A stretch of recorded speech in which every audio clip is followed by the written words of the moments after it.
Sejam muito bem-vindos ao nosso canal. Você vai assistir agora uma mensagem poderosa que vai falar ao seu coração. Que Deus te abençoe. Não se esqueça, curta o nosso vídeo e compartilhe. Deus te abençoe, em nome do Senhor Jesus. Obrigado, Senhor. Obrigado, Senhor. E mais uma vez eu te agradeço. Obrigado, Senhor. Tu és o Rei dos Reis, o Senhor dos Senhores. Yeshua HaMashiach, o leão da tribo de Judá.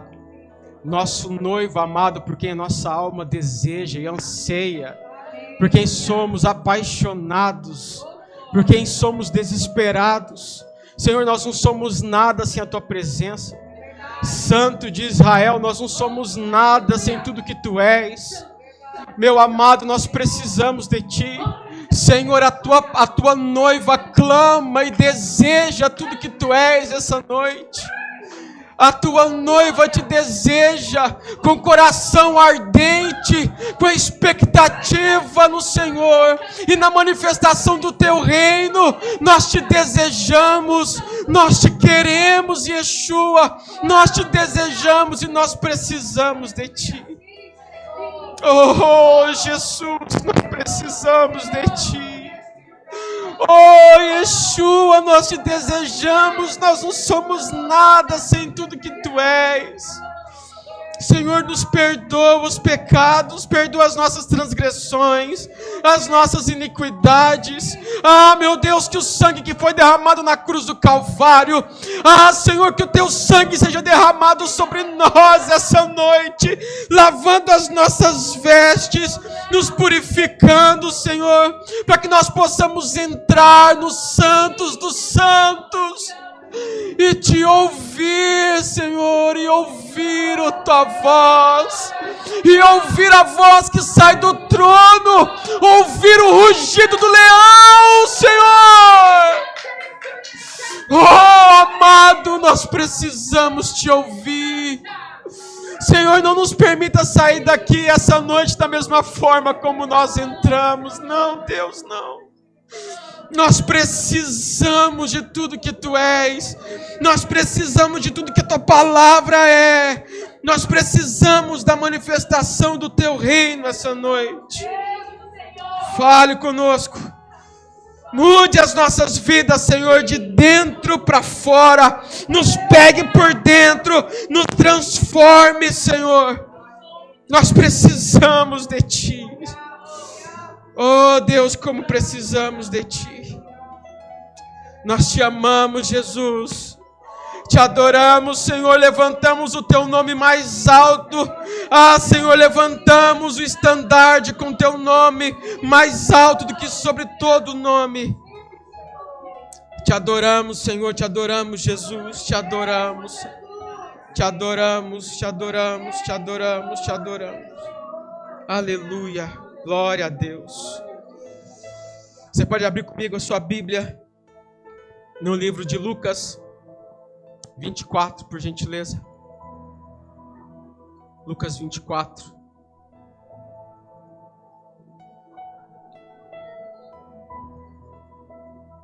Eu prometo não me alongar muito.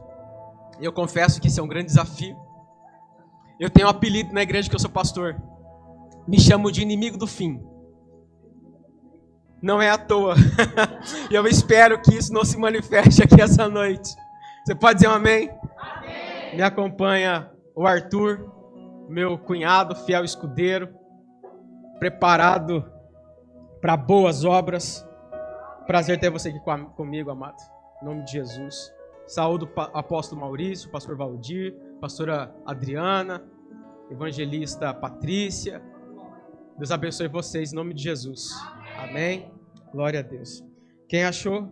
Lucas 24, a partir do verso 13, diz assim: Nesse mesmo dia, iam dois deles para uma aldeia chamada Emaús, que era distante de Jerusalém 60 estádios, aproximadamente 11 quilômetros, irmãos.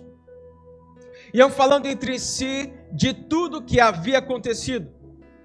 Indo eles falando entre si e fazendo perguntas um ao outro, o próprio Jesus se aproximou e ia com eles.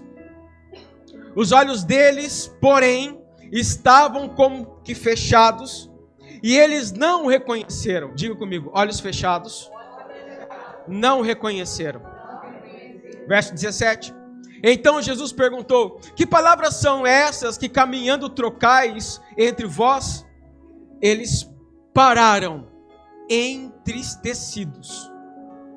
Um deles, cujo nome era Cleopas, perguntou-lhe: és tu o único peregrino em Jerusalém que não sabe das coisas que aconteceram lá nesses dias?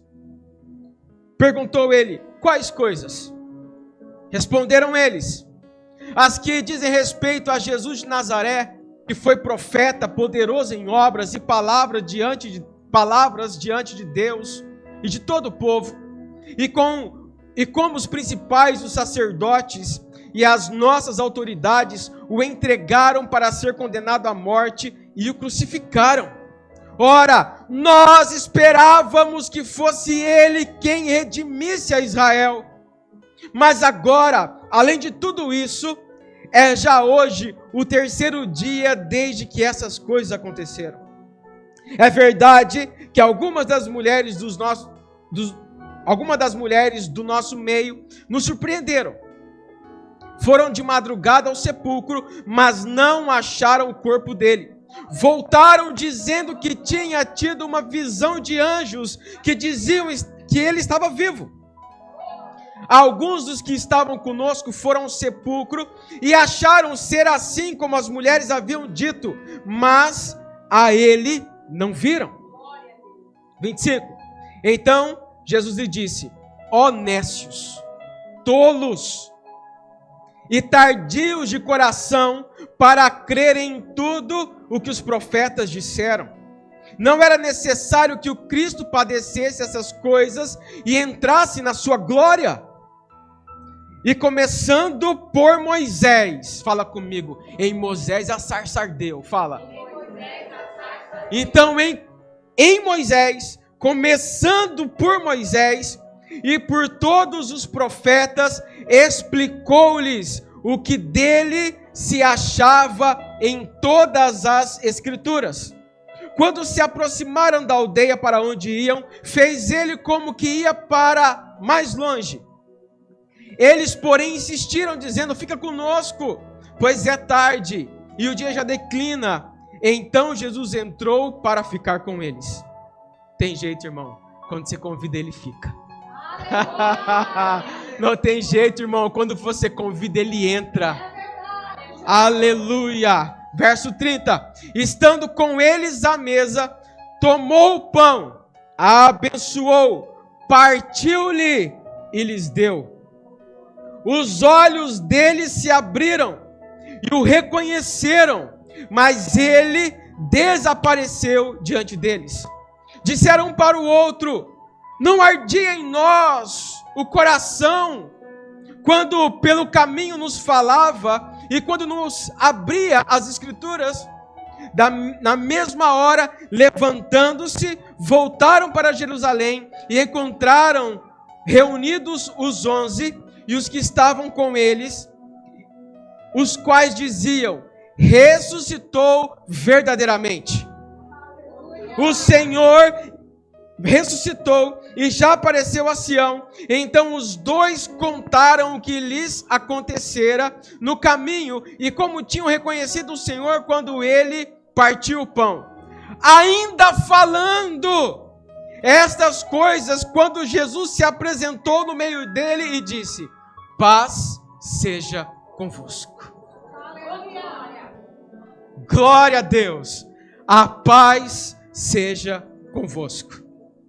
Sabe, irmãos, o tema dessa palavra é a revelação no caminho de Emaús. A revelação no caminho de Emaús. É engraçado esse texto porque ele é um texto muito emblemático. Todos nós, quando lemos esse texto, tiramos várias e várias lições desse texto. Muitas lições podem ser aplicadas à nossa vida, ao nosso ministério. Mas hoje, uma em particular, o Senhor me trouxe para ministrar o seu coração. Você pode dar uma glória a Deus por isso? Olha só que interessante. Não é segredo para ninguém que o desejo dos discípulos era que Jesus fosse o Messias, que libertasse Israel do jugo de Roma. Não é segredo para ninguém que existia uma expectativa de que Jesus fosse aquele Messias que remisse Israel do governo de Roma e levantasse a nação de Israel como líder do mundo. Isso era latente no coração dos discípulos. Mas não era só de um discípulo ou de outro discípulo, todos os israelitas esperavam um rei revolucionário que se levantasse como um líder bélico, um líder de exércitos, na medida de Davi, na medida de Saul, na medida de Josué, e que liderasse o exército de Deus contra Roma, e levantasse politicamente, belicamente, economicamente, a nação de Israel para ser líder do mundo. Todo Israel esperava este Messias. Quando se falava Messias, a mente do judeu ia para essa pessoa que tinha o dever, segundo as expectativas judaicas, de levantar-se contra esse domínio romano e levantar a nação de Israel. Que expectativa incrível que jogaram em cima das costas daquele Messias, que eles sabiam que vinham, mas que não conheciam. Que expectativa que lançaram em cima daquele homem que viria, mas que ninguém sabia quem é, que ninguém sabia em qual época viria, que ninguém sabia da sua formosura, mas todos tinham a expectativa de que ele seria este homem. O desejo dos discípulos era este líder político, revolucionário, guerreiro, econômico.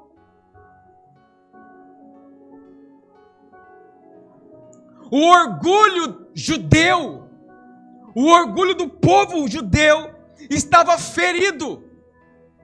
Você nunca perdeu uma guerra. Fala amém. Amém. E você nunca vai perder. Amém. Se você se posicionar, se a sua posição em Deus for inabalável, não tem inferno que resiste a você. Você precisa ficar firme. Não importa a situação que você está passando, você precisa ficar firme, se posicionar, porque não há inferno que se levante para continuar em pé. Todo demônio que se levanta, toda ação das trevas que se levanta para cair, irmão. Mas os judeus tinham perdido uma guerra, recentemente. A guerra que os judeus tinham perdido era a guerra para o domínio romano. Os romanos tinham conquistado Jerusalém, tinham conquistado Israel, dividiram Israel em várias províncias e dividiram várias províncias para vários governadores romanos. De Israel, o que foi autorizado foi comércio, fala comigo, comércio e cultura.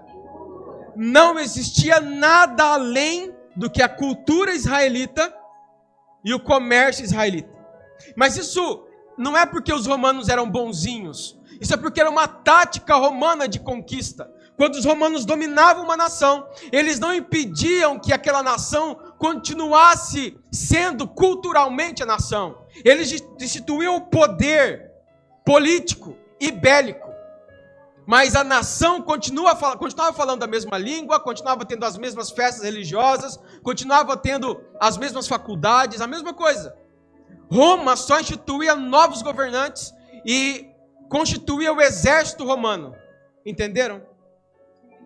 Amém? Amém. Esse era o modelo de governo romano. E não foi diferente com Israel.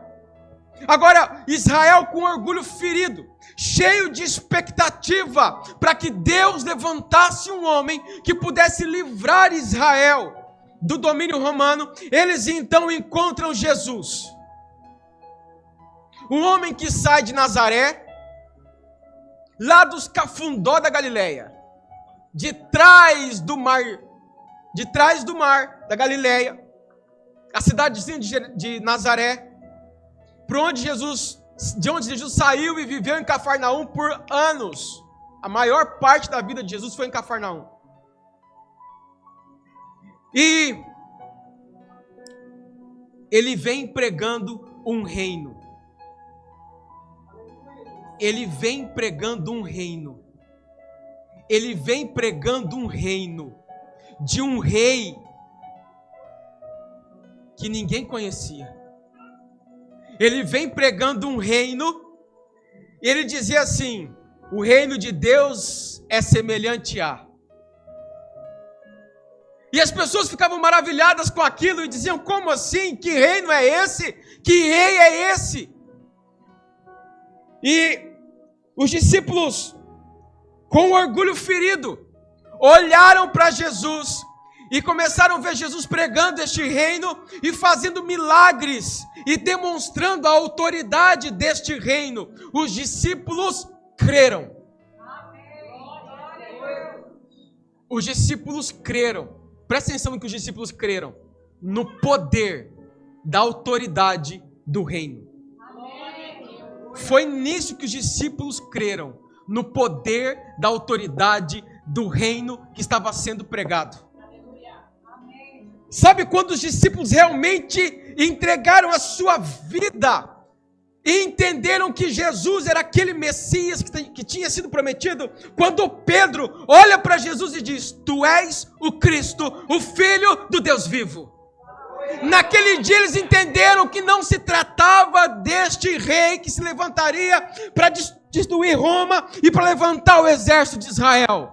Se tratava de um Messias que vinha pregar um reino que eles não conheciam, de um jeito que eles não sabiam, e prometeu algo para eles que eles não faziam ideia do que era.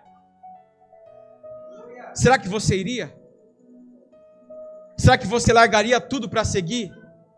Contra todas as suas expectativas? O orgulho do judeu estava ferido. Eles precisavam deste rei para se levantar como nação. Esse sentimento de que queremos um rei político para destituir Roma era latente.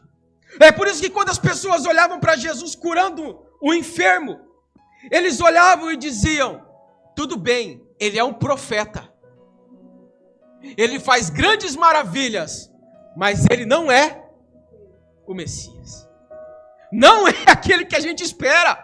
Cadê o exército dele? Quem são os comandantes do exército dele? Cadê a revolução? Quando eles olhavam para Jesus fazendo os milagres, ele falava: temos um profeta em Israel. Eles lembravam dos 400 anos que Deus não falava na sinagoga. E eles disseram: Deus lembrou de nós e nos enviou um profeta para essa casa. Todos esperavam o Messias. Eles só não esperavam um Messias sofredor. Eles não esperavam um Messias que vinha para libertar sim o povo, mas não de Roma, do pecado. Ele não veio para libertar o povo de Roma. Ele veio para libertar o povo do pecado. Certa vez Nicodemos, e aqui eu conjecturo comigo mesmo, conversando com Jesus, ele pergunta para Jesus: do que se trata tudo isso? Cadê seu exército? E Jesus olha para Nicodemos e fala assim: você entendeu errado. Eu vim para salvar o meu povo de viver uma eternidade longe do meu Pai. Glória a Deus! Aleluia! Então eu imagino que agora os discípulos, mesmo depois de entendendo, quando eu falo discípulos eu falo dos 12, amém? Mas andava com Jesus cerca de 80 pessoas próximos. Amém, irmãos? Amém. Então, quando esses 80, que são 70, mais os 12, olham para a crucificação e veem Jesus morto na cruz, o que eles acreditam? O sonho acabou. O nosso Messias morreu. Deixa eu dizer uma coisa para você. Talvez você não sabe, mas se levantavam em Israel revolucionários a cada década. A cada década, um revolucionário se levantava para tentar libertar Israel dos romanos. Eles olharam para Jesus na cruz e falaram: Jesus foi só mais um daqueles revolucionários. Perdemos nosso tempo, investimos nosso dinheiro, lançamos sobre ele todas as nossas expectativas, queríamos ver o exército sendo levantado e Roma caindo, mas o nosso Cristo agora está morto numa cruz. Você consegue imaginar? Olha aqui para mim. Você consegue imaginar tamanha frustração desses homens? Você consegue imaginar quantos pais falaram para aqueles discípulos: calma, não entrega tudo, não vai, você tem um negócio, você tem uma faculdade, você tem uma família, você tem algo que você precisa cuidar, você tem algo que você precisa fazer, e agora os pais, essas mesmas pessoas dizendo: eu te avisei, eu te falei, o seu Cristo agora está morto e pendurado no madeiro. Você consegue perceber a tamanha frustração desses homens? Se consegue, irmão, fala: eu entendi.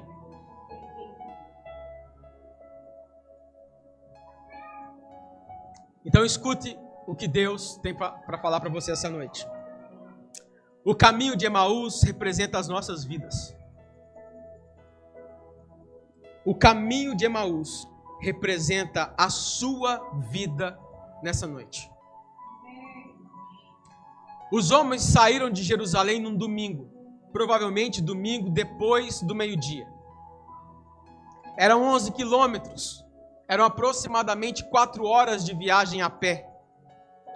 De Jerusalém até Emaús, dão 11 quilômetros aproximadamente. Nessa caminhada, eles estavam conversando entre eles, se indagando e se perguntando: como assim? O nosso Messias morreu na cruz. Você consegue imaginar o quanto um estava expressando a sua frustração para o outro? Dizendo: olha só, o tanto que nós investimos o nosso tempo, o tanto que nós investimos a nossa vida, o que vão falar de nós agora? Os discípulos do crucificado, eles estavam gesticulando e dizendo: como foi possível acreditarmos nesse revolucionário que não fez nada por nós?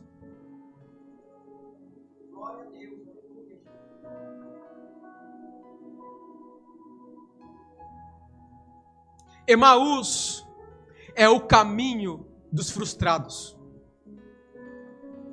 Por que é que os discípulos estavam indo para Emaús? Porque não tinha mais nada para eles em Jerusalém. Pessoas frustradas se afastam. Pessoas frustradas já não percebem o que Deus está fazendo e se afastam.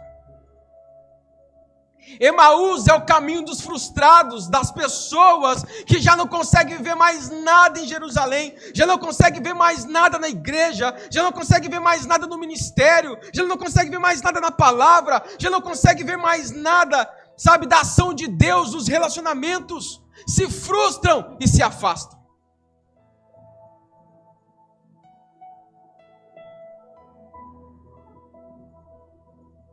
Os discípulos estavam completamente frustrados. Ouso dizer, amargurados. Coração amargurado é um coração que se afasta. Deixa eu te fazer uma pergunta, irmão. Olha aqui para mim. Como é que você vai trilhar esse caminho? Frustrado? Amargurado?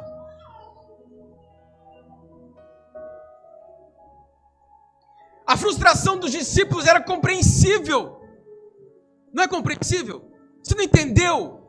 Você entendeu, irmãos? Você entendeu porque eles estavam frustrados? Escute. Eles estavam frustrados. É compreensível, não é?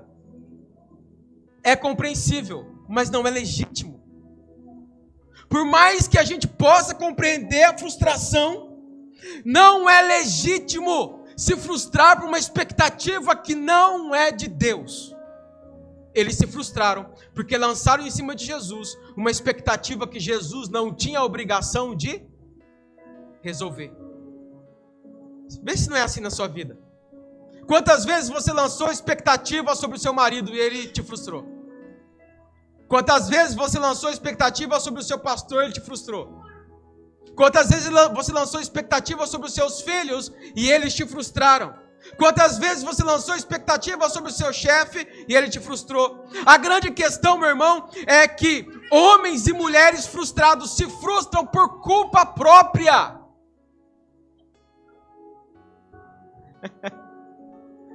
Você e eu nos frustramos porque a gente não entendeu nada sobre o Evangelho ainda. A gente não entendeu nada sobre o reino de Deus ainda. Lançamos um monte de expectativa errada em pessoas que não deveriam ser cobradas dessa forma e por isso nos frustramos. Emaús é exatamente essa dinâmica. Homens amargurados e frustrados que caminham, ainda que solidariamente, juntos, afastados do propósito. Pode dar um glória a Deus aí? Glória a Deus.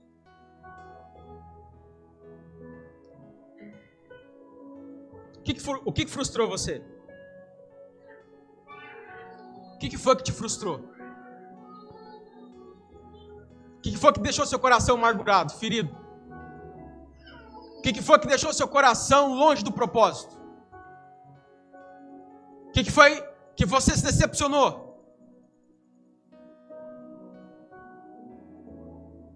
Os caras tiveram a capacidade de se frustrar com Jesus. Eles se frustraram com Cristo. Eles não se frustraram com o pastor. Se os discípulos se frustraram com Cristo, a quem eles viram operando todos os milagres mais maravilhosos, quem somos nós para não nos frustrarmos com homens mortais que andam ao nosso lado? A grande questão, meu irmão, não é se frustrar apenas, é continuar pelo caminho frustrados. Continuar pelo caminho amargurado, triste, decepcionado. Às vezes foi seu pai, sua mãe, seu marido, sua família. Talvez foi a igreja que te frustrou. Talvez foi o pastor. Eu costumo falar o seguinte, irmão, pastor, ele tem que ser doutor em frustrar as pessoas. Isso é uma obrigação do pastor, você sabia disso? Fala amém, pastor. Você precisa ser treinado em frustrar as pessoas. Sabe por quê? Derrubam um caminhão de expectativa em cima de você. Quem disse que você é obrigado a resolver toda a expectativa das pessoas? Frustre elas. Sabe por quê, irmão? Deixa eu te falar uma coisa, presta atenção. Pastor não é super-herói, nem Jesus é super-herói. Jesus é o rei dos reis, ele não é o Superman que veio para resolver a vida de todo mundo.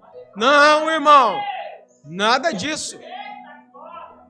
Nada disso. E deixa eu te falar uma coisa, a frustração é importante para crescer.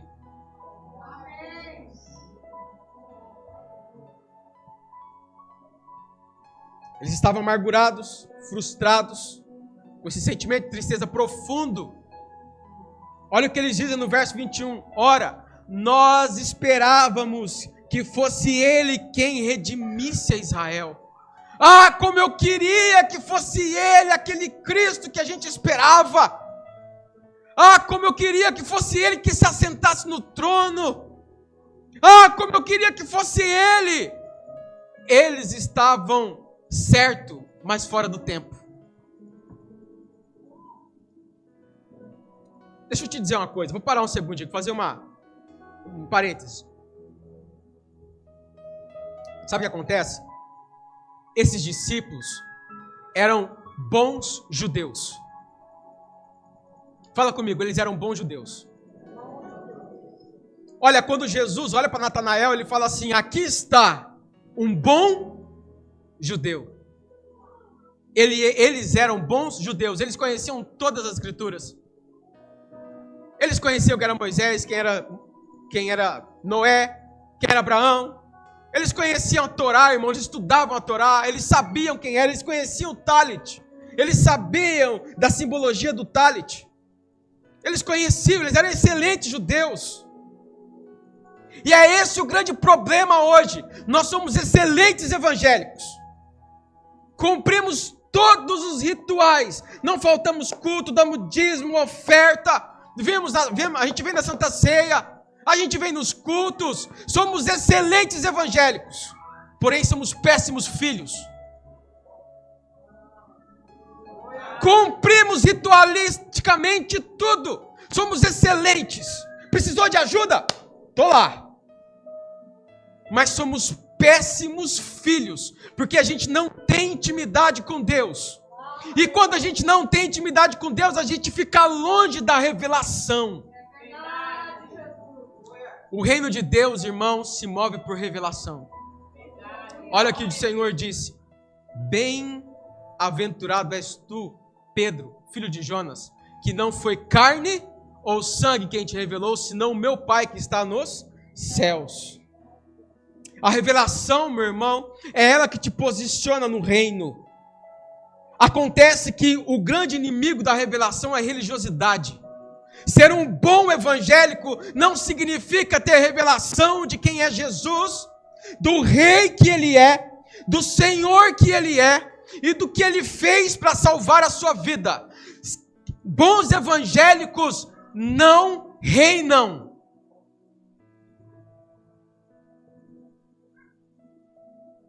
Você pode falar comigo? Bom evangélico não reina. O reino é daqueles que têm a revelação de quem é o Pai, de quem é o Filho, de quem é o Espírito, do tamanho, da profundidade, da grandeza desse reino e de quem eles são neste reino. Os discípulos eram bons judeus, mas eles não tiveram a revelação desse Senhor, desse Cristo. Bons evangélicos sem revelação são excelentes evangélicos e não passa disso.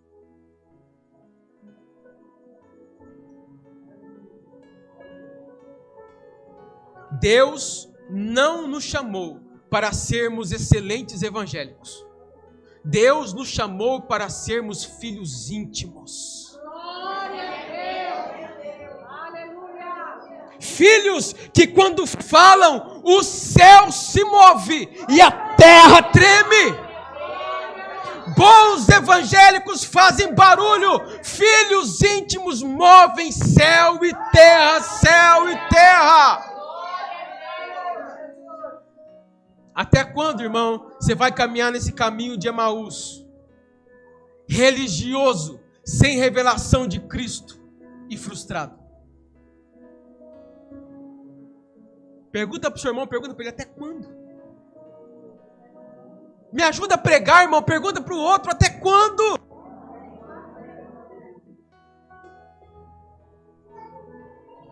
Olha para mim. Deixa eu te falar. Você sabia que a maior... Isso aqui é para os pastores, hein? Pastores e líderes, presta atenção. A maior característica de um frustrado é que ele se afasta. Quanto mais frustrado, mais ele... Pergunta por quê?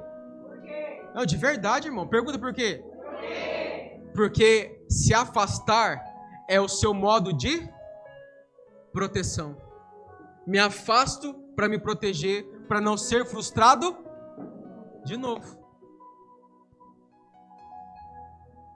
Me afasto para me proteger, para não ser frustrado de novo.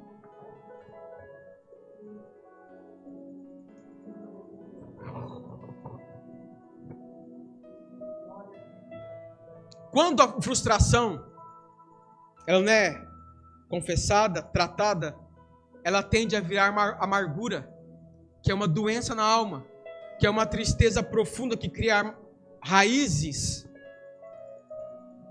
E aí, irmão, é muito difícil recuperar. Você conhece um crente frustrado? Agora conhecer um crente amargurado, irmão, pessoa difícil, hein? Pessoa difícil. Ó, presta atenção. O frustrado se afasta. O que está acontecendo? Você tocava um louvor, cantava, de repente sumiu. E tal. Você começa a investigar e descobre, o pastor falou que não devia. Deu uma chibatada. Aprende, pastor, aprende. Essa aqui é outra, ó. Dá glória aí, pastor. Aprende. Não tenha medo de bater. Tenha medo de não bater e a pessoa ir para o inferno e você está enrolado depois.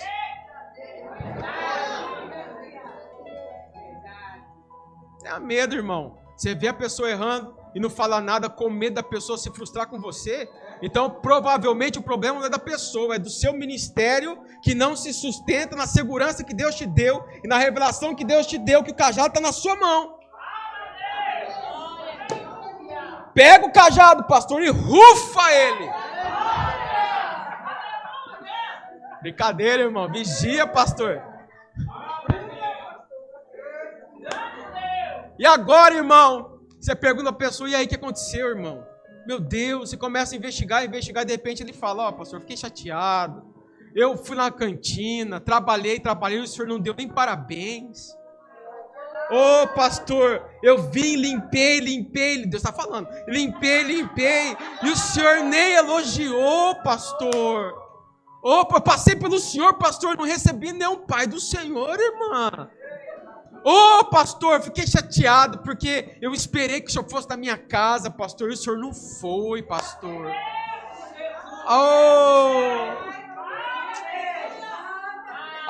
Pastor, fiquei tão chateado contigo, pastor. Eu estava no caminho de Emaús mesmo, pastor. Estava feio, meu coração estava ardendo. Pastor. Irmão, a frustração você confessa, conserta. E o coração vem cheio de bálsamo no conserto. Mas você sabe a amargura? Irmão, a amargura é mais complicada. Crentes amargurados são infelizes. São pessoas que nada do que faz agrada, nada do que faz está bom, nada do que faz é suficiente. Nada do que faz consegue aplacar a tristeza arraigada no profundo da alma, sabe? Pessoas amarguradas, elas são amargas, literalmente, amargurada porque é amarga. Porque não consegue ver doçura em nada. Pessoas amarguradas não percebem Jesus. Pessoas amarguradas não vê a ação de Deus na vida delas. Deus livra, Deus abençoa, Deus liberta, Deus trata, Deus cura, e ela não vê Deus fazendo nada. Escuta o que eu vou te falar, meu irmão e minha irmã. A amargura tem o poder de cegar. A amargura tem o poder de criar uma escama nos olhos espirituais das pessoas, fazer as pessoas ficarem céticas, secas, cegas.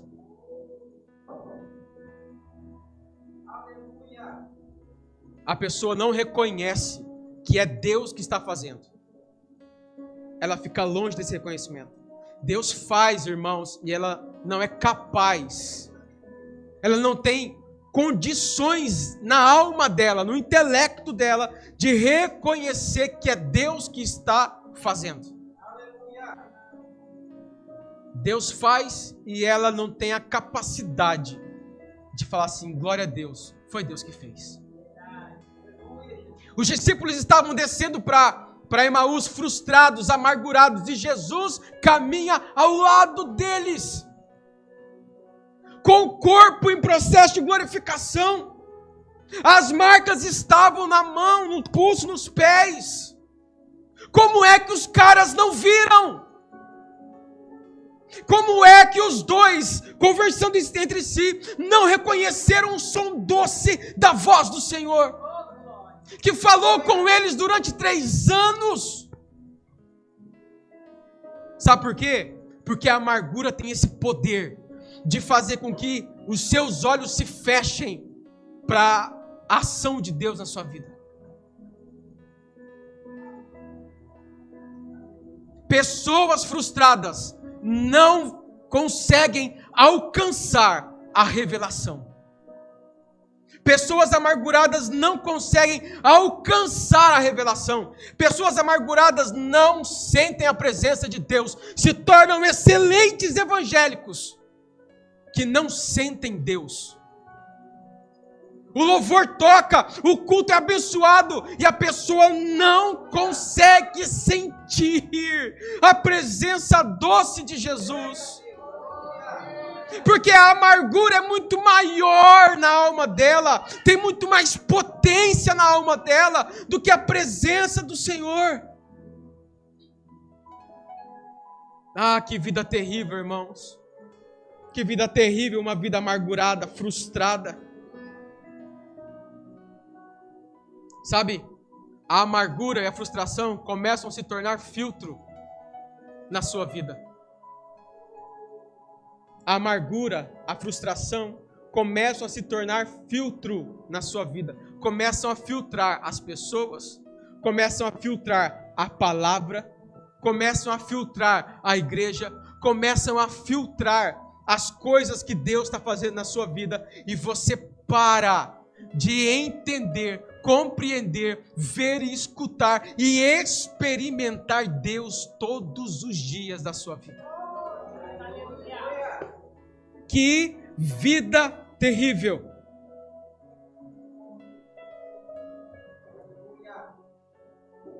Olha, eles olham para Jesus, eles param. Fala comigo, eles pararam. Fala, eles pararam. Sabe o que isso significa? Eles interromperam o que eles estavam fazendo. Quantas vezes você parou para dar atenção para alguém que você não conhecia? Foi isso que eles fizeram. Pararam. Eles pararam no caminho. Pararam a vida deles. Pararam o que eles estavam fazendo para dar atenção para alguém que eles chamaram de andarilho. Mas era o Rei dos Reis que estavam com eles. E eles não reconheceram. Tamanha frustração. Mas eles continuavam sendo discípulos, bons evangélicos, e estavam no caminho. Posso falar? Posso falar, apóstolo? Eles continuavam sendo da IBCC Brasil. Vinham em todos os cultos. Eram dizimistas e ofertantes. Trabalhavam na cantina, na limpeza, na diaconia. Irmãos, não foi essa a vida que Deus te chamou para viver. A vida no Evangelho, irmãos, a vida no Evangelho, a vida no reino, ela depende da sua intimidade com Deus e da revelação que você alcança nele. Você vive pela revelação que você tem de Jesus. Se você não alcançou a revelação, então você vai viver pela revelação que outro teve sobre Jesus. Ah, irmão, não aceito isso não. Olha aqui para mim, ó. O véu não rasgou de alto a baixo? O véu não rasgou de alto a baixo? Então a porta está aberta para todo mundo, irmão.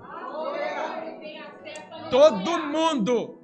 Eu vou dizer o seguinte, a revelação é uma grandeza que não é uma bola de fogo que cai na cabeça de uma pessoa só. Pode falar amém por isso? Amém? Deus entrega a revelação, sabe, para o corpo de Cristo. Quem aqui é corpo? Quem aqui é corpo, irmão? Fala, eu sou corpo. Deus derrama uma parte da revelação para você. Deus derrama uma parte da revelação para os irmãos que estão congregados ali. Deus revela uma parte da revelação para os irmãos que estão congregados ali. Deus se revela para o corpo, Ele não se revela para um profeta, nem para um apóstolo, nem para um pastor. A revelação está disponível para todos. Porque é então que eu vou viver triste, amargurado, frustrado, e na revelação que outro teve sobre Jesus, eu quero ter a minha.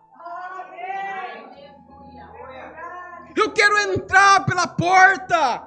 Eu quero ver os portões celestiais abertos. Levantai, ó vós, as portas. Levantai-vos, ó portais eternos. Sabe, irmãos, o caminho está aberto. Sabe, o véu se rasgou de alto a baixo. Irmão, Emaús significa o lugar da revelação. O caminho, o lugar dos frustrados. Deixa eu te falar uma coisa. No caminho você vai se frustrar muitas vezes. A grande diferença é se você vai permitir viver dessa forma. É natural que a gente se frustre. Ninguém é homem de ferro, irmão. Posso ouvir um amém? Amém. Ninguém tem um coração de ferro, a gente vai se frustrar. A gente vai ficar triste, amargurado, não. Amém? Mas triste, machucado, com o coração ferido. Mas isso tem que acontecer. Porque quando ferro afia ferro, posso ouvir um amém? Amém. Quando o irmão trata o irmão, quando ferro afia ferro, os dois ferros se ferem. Assim como o ferro afia ferro, assim é o irmão que consola o irmão. A frustração faz parte da vida. Mas a grande questão é, se a gente parar e começar a chamar Jesus de andarilho, irmão, alguma coisa está errada com o nosso evangelho, ou com a revelação que a gente teve de Jesus. Você entendeu? Eles pararam a vida deles, naquele momento. Só que eles não sabiam que Jesus estava com eles. Eu tenho para mim que quem deu o primeiro passo depois, não foram eles, foi Jesus. Eles pararam ali, começaram a conversar. Você não sabia quem estava em Jerusalém sendo morto, era Jesus de Nazaré. E Jesus falou, conte-me mais. E deu o primeiro passo. Não tem jeito, irmão. O lugar para onde Jesus quer te levar é para o lugar da revelação.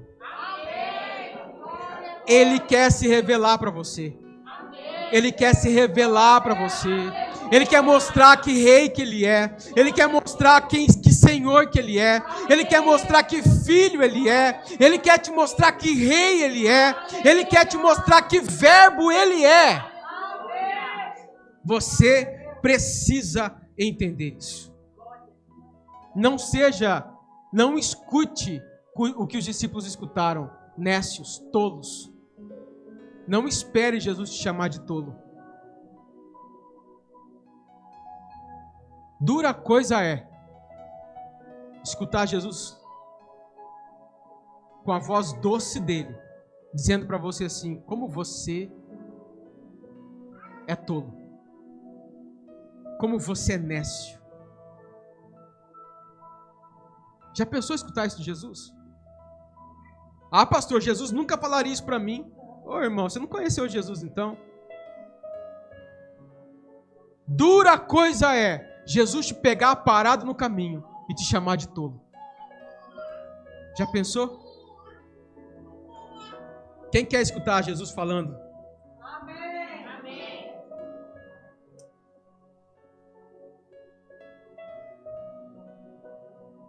Eu imagino Jesus olhando para eles e falando assim, me conte mais. Eles terminaram de falar, Jesus dizendo assim, vou contar uma história para vocês. Lembra de Moisés? Lembra de Moisés? Moisés estava no deserto e viu a sarça arder.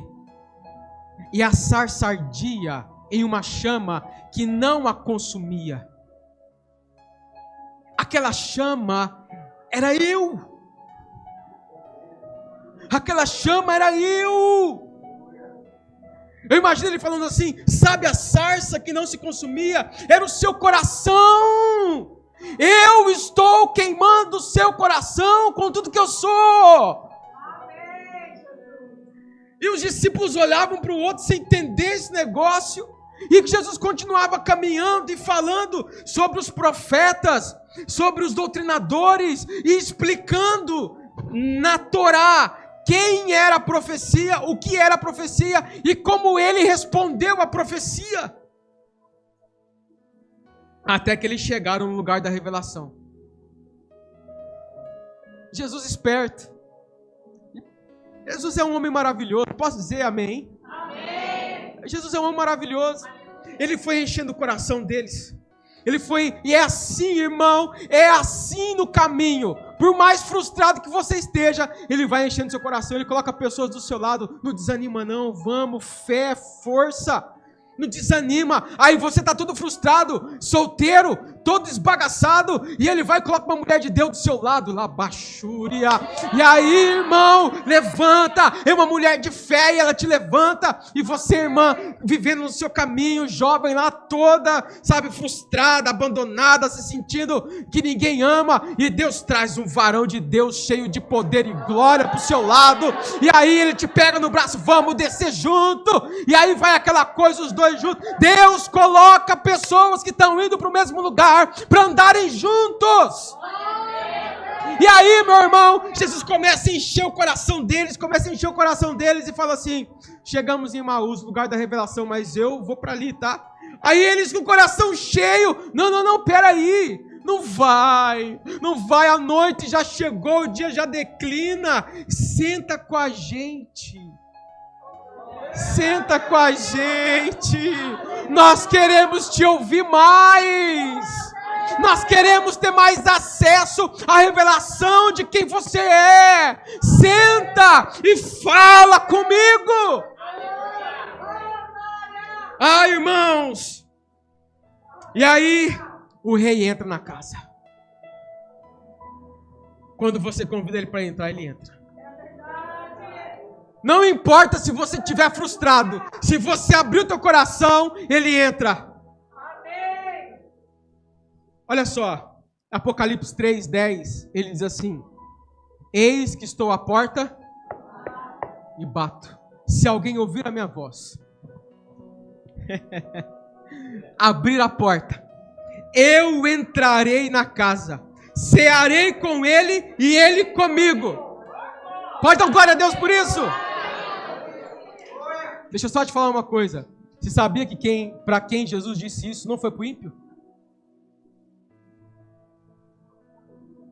Você sabia que para quem Jesus disse isso foi para a igreja? Você sabia disso, irmão? Quando a gente vai fazer apelo, e eu acho isso lindo, os crentes evangélicos. Eles são pessoas maravilhosas. Só lhes falta a revelação. Meu Deus, carta à igreja da Filadélfia. Eis que estou à porta e bato. Jesus está falando para a igreja. Por que Jesus está dizendo para a igreja: estou à porta? Porque ele sabe que tem muitos que estão no caminho frustrados, com o coração fechado, amargurados e tristes. Porque ele sabe que muitos de nós nos frustramos com as circunstâncias da religião, com as circunstâncias da vida. A gente se entristece, se amargura, e ele está na porta batendo. Não se esqueça que eu sou o seu Senhor. Não se esqueça que eu sou o seu Senhor. E a promessa é que quando você abrir a porta, ele vai entrar na casa e ceiar com você, e você vai ceiar com ele. Não feche o seu coração, convida ele para entrar em casa, irmão. Convida ele para entrar em casa. Ele vai sentar à mesa com você. Escuta o que eu vou te dizer. O lugar da revelação é na mesa. É na comunhão. É no olho no olho. O lugar da revelação é onde o pastor senta com você, irmão, e te discipula. É onde você senta com Jesus e abre o seu coração para ele na mesa. É o lugar da comunhão, onde pai, filho, onde família se assenta para conversar sobre o Senhor. O lugar da revelação é onde o Espírito Santo está. Onde 2 ou 3 estiverem reunidos em meu nome, ali eu estarei presente. O lugar da revelação é onde você, como igreja, está. Ele senta na mesa. Ele pega o pão. Você sabe como é a bênção do pão? A bênção do pão é Jesus pegando. Como que você acha que é o pão? Você acha que o pão é fofinho, bonitinho? Não, irmão. O pão é uma panqueca. Ele levanta o pão, significa que ele levanta o pão acima da cabeça. Ele olha para o céu e diz: graças eu te dou, Pai, pelo pão. E ele rasga o pão. Quando ele reparte o pão, ele rasga o pão, ele reparte o pão. Ele entrega um pedaço para cada discípulo. Quando ele reparte o pão, os olhos dos discípulos se abrem. Sabe o que isso significa, irmão? O pão significa palavra, alimento. É na comunhão da mesa, onde a palavra é liberada, que a revelação de quem é o Cristo vivo, o Filho do Deus vivo, acontece. É neste momento que as escamas que foram colocadas pela frustração, que as escamas que foram colocadas pela amargura, pela tristeza, caem por terra. Quando você está em comunhão, quando você está em comunhão, quando você está sendo discipulado, quando você está, sabe, irmão, comendo a palavra, é neste momento que você alcança a revelação de quem é o Cristo. Porque até então, para aqueles discípulos, aquele homem era apenas um andarilho. Mas foi no partir do pão que eles reconheceram o Cristo. Foi no partir do pão que eles viram o Rei ressurreto, vivo. É na mesa, meu irmão, é na mesa da comunhão. É neste lugar santo, onde a palavra de Deus é ministrada, que você alcança a revelação de quem é o Cristo. Talvez você não saiba, mas eles saíram de Jerusalém e foram para um culto. Dá uma glória a Deus, irmão. Eles foram para o culto, pastor. Eles andaram 11 quilômetros para se assentar na mesa com Jesus. Eles foram para o culto, irmão. Deixa eu te perguntar uma coisa. Crentes frustrados, bons evangélicos, vêm para o culto de qualquer jeito. Crentes frustrados, bons evangélicos, sentam aqui, sabe, de qualquer forma, não tem expectativa nenhuma em Jesus, não conseguem perceber Jesus, porque são frustrados, amargurados, não alcançaram a revelação de quem é Cristo. Ele está aqui e está repartindo pão com você, irmão. Meu Deus! Nunca mais venha para a igreja de qualquer jeito.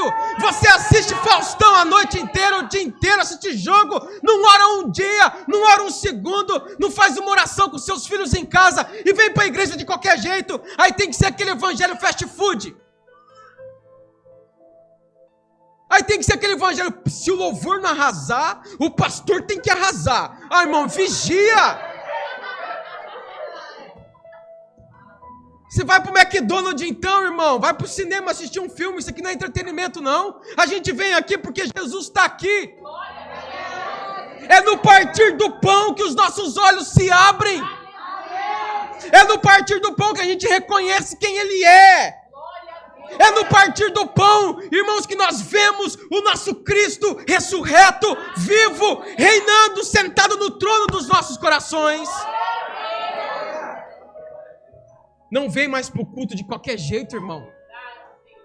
Não vem mais para o culto de qualquer jeito, irmão. Não entra por essas portas com um Faustão na sua cabeça. Quem que agora, domingo à noite? Eu já nem sei mais. Domingo à tarde? Meu Deus! Eu vou falar de mim, então, posso falar? Não vem mais pro culto assistindo SWAT domingo inteiro. Assistindo dorama domingo inteiro. Netflix o dia inteiro. Ah, irmão, vigia, não faz isso com você não, irmão. Sabe por quê? Mais um culto frustrado. Mais um culto frustrante. Eu saí da mesma forma que eu entrei. Cristo estava lá, mas eu não o reconheci. Eu não o percebi.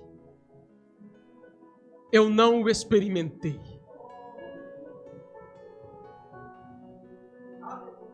Sabe, os discípulos olham um para o outro. Depois que Jesus desaparece, eu imagino que Cleopas botou a mão na cabeça e falou assim: ai, quando ele falou de Moisés, o meu coração ardeu. Verdade, a chama ardeu no meu coração, porque é então que eu já não caí de braço nele, abracei, beijei. Essa é a sensação de um frustrado. Perdi a oportunidade. Não se permita viver desse jeito, meu irmão. Não se permita viver desse jeito. O evangelho é lindo, cheio de revelação, e Deus quer que você desfrute de tudo.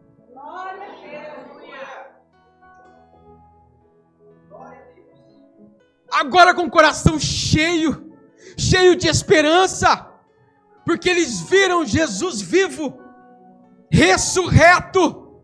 Eles correm pelo caminho, ao contrário, eles primeiro desceram frustrados. Mas crente, quando está animado, quando não está frustrado, quando está cheio da revelação, irmão, ele pega a contramão. E ele volta correndo. Eles voltam correndo. O caminho que eles fizeram em 4 horas, irmão, imagina que eles fizeram em 2. Já imagina eles chegando lá. Pedro. Nós vimos. A gente viu. Jesus está vivo. Imagina o Pedro. Calma, respira. Dá um pouco de água para ele. Bebeu água, cara, calma, respira fundo. O que aconteceu? Nós o vimos. As escamas caíram. Os nossos corações foram cheios. E nós vimos o Rei vivo. Ele está vivo. Imagina ele chegando e dizendo: creiam, ele está vivo. Deixa eu dizer uma coisa para você. Presta atenção que eu vou te dizer. Escute, Jesus nunca decepciona um crente que viu ele vivo. Jesus nunca decepciona a revelação que ele te deu sobre ele mesmo. Jesus vai honrar toda a revelação que você alcançou dele. As pessoas não vão te chamar de louco pelo que você viu. As pessoas não vão te chamar de doido pelo que você alcançou dele. Sabe por quê? Na hora que eles começarem a falar, será? Ele vai dizer: a paz seja convosco. Ele vai se revelar. E toda a revelação que ele te deu vai se manifestar.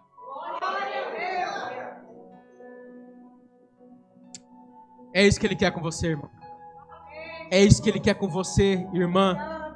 É isso que ele quer com essa igreja, irmãos. Homens e mulheres apaixonados, desesperados, sabe? Homens e mulheres que se empenham em alcançar a revelação de quem é Jesus, a revelação da glória de Deus. Eu quero concluir dizendo o seguinte: Deus não te chamou para viver frustrado. Deus não te chamou para ser um bom evangélico. Deus não te chamou para ser um bom religioso. Deus te chamou para caminhar uma vida cheia de revelação. Deus te chamou para viver uma vida cheia de revelação, que quando você operar o seu ministério, céu e terra te obedecerão. As suas frustrações com Jesus, olha aqui para mim, as suas frustrações com Jesus são resultado da sua religiosidade. É por isso que você precisa olhar para dentro de si mesmo e perceber o quanto você é religioso, o quanto você é religiosa. Pastor, o que é religiosidade? O que é religiosidade? Pergunta. É fazer sem revelação. Você quer ver como crente é religioso? Você quer ver? Presta atenção. Presta atenção. Ó, eu vou fazer uma pergunta, você não precisa responder para mim não, tá? Você só pensa, amém? Amém? Presta atenção. Presta atenção. Por que é que você dizima? Porque o pastor mandou, porque a igreja precisa. Ah, porque a Bíblia fala que a gente tem que dizimar. Você não entendeu nada do princípio do dízimo, então. Você faz por religião.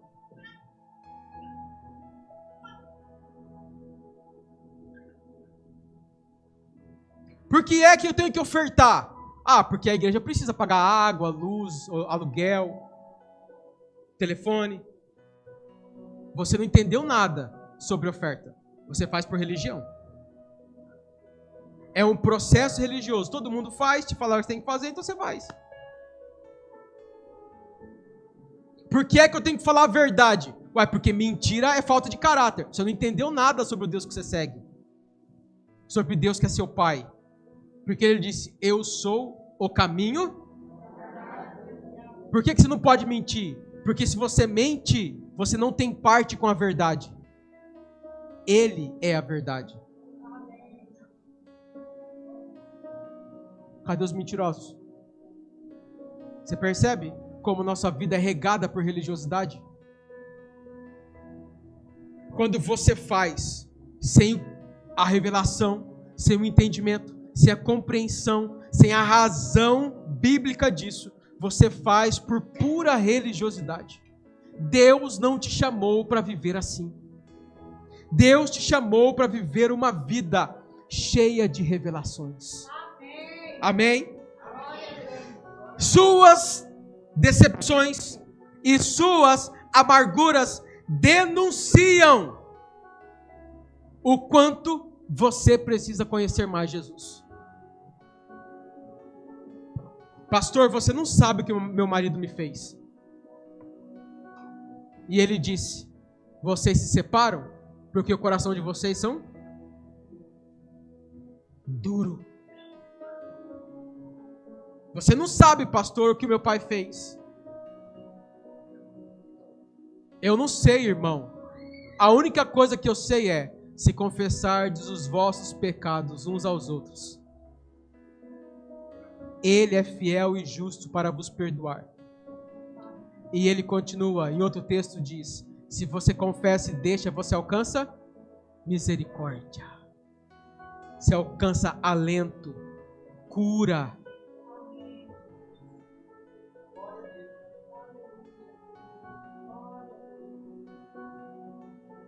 Sabe o que eu vejo? É que Jesus quer repartir o pão com você todos os dias. Todos os dias, Ele está sentado à mesa. Ele quer se sentar à mesa contigo. Todos os dias, Ele te chama para algo extraordinário. Todos os dias. A decisão é nossa.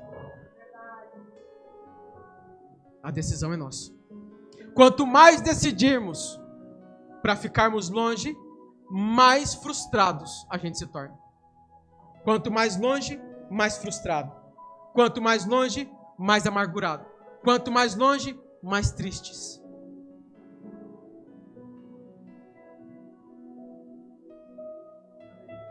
Deixa eu te falar uma coisa. E aí, para mim encerrar, presta atenção. Eu não sei como você está descendo o caminho. Eu não sei como está a sua vida no caminho. A única coisa que eu sei é que você não pode mais confundir Jesus com o andarilho.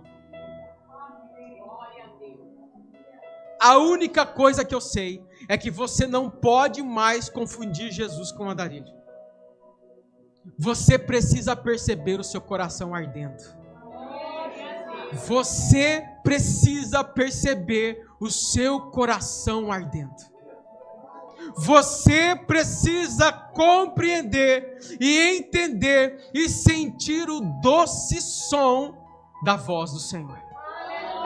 Você precisa segui-lo no caminho, permitindo que Ele te revele as Escrituras e te faça crescer em paixão, e te faça crescer, irmão, em intimidade com Ele. Quero te convidar a ficar em pé.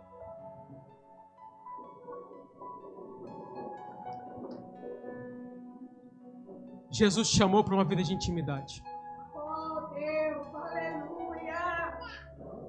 Eu quero te convidar a colocar a mão no seu coração, fechar os seus olhos.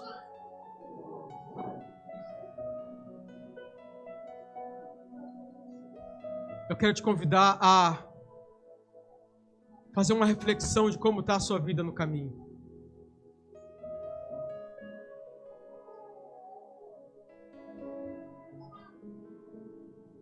Escute o som doce da sua voz, da voz do Senhor dizendo: "Ô filha amada, ô filho amado,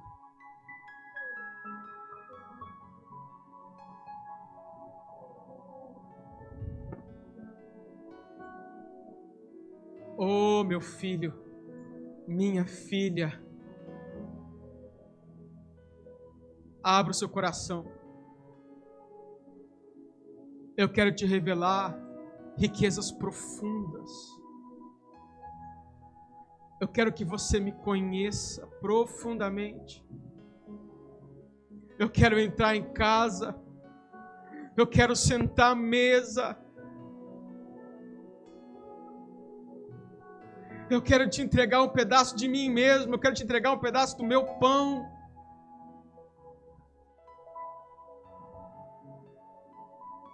Minha filha, meu filho, você precisa liberar essa frustração.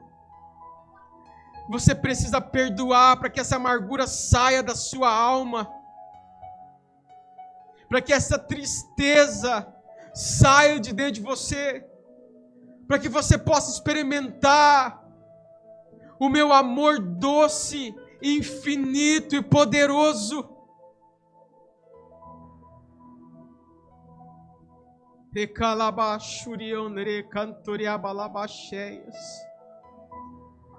Oh Espírito Santo, oh Espírito Santo, Teremante o chorea narabachuyas, alarere andore calabache de cantoria narabas.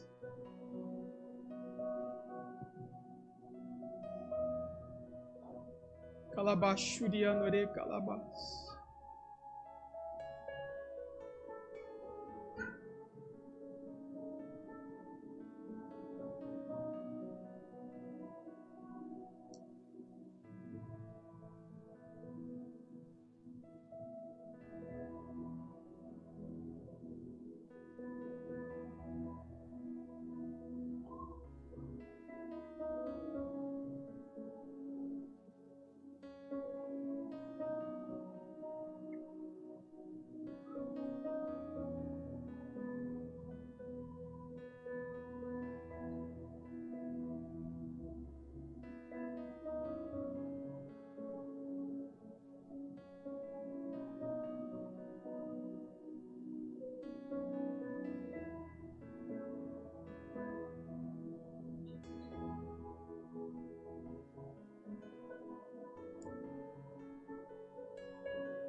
Eu vejo corações dilacerados essa noite, sendo reconstruídos. Eu vejo cadeias sendo quebradas. Eu vejo Deus arrancando uma tristeza profunda do coração de uma mulher.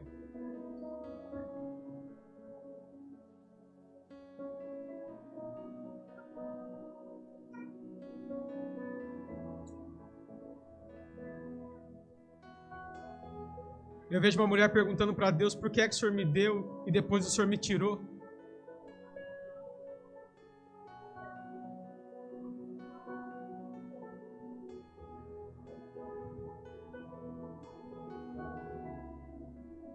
Meu Deus. Meu Deus.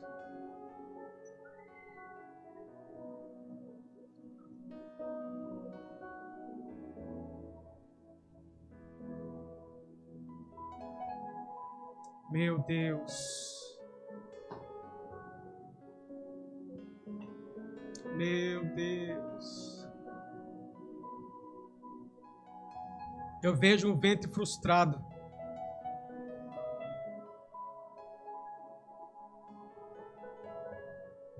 E uma mulher chorando muito.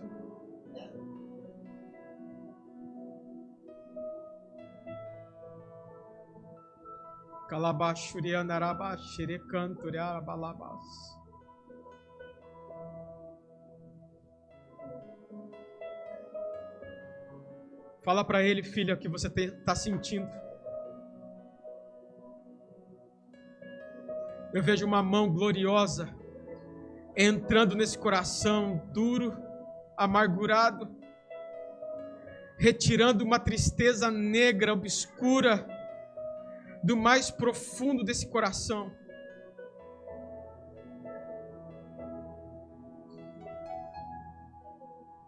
Calabacho e Anarás. Eu vejo uma aliança que foi quebrada no casamento.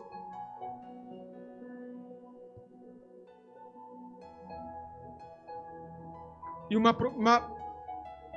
frustração profunda, uma amargura depressiva. Oh, meu Deus. Oh, meu Deus. Cante abaixo de cantarás. Eu vejo cadeias quebrando, corações sendo libertos. Calabachurianore calabás. Ele está em casa. O rei se assentou à sua mesa. Conte para ele as suas frustrações. Conte para ele por que você está tão triste.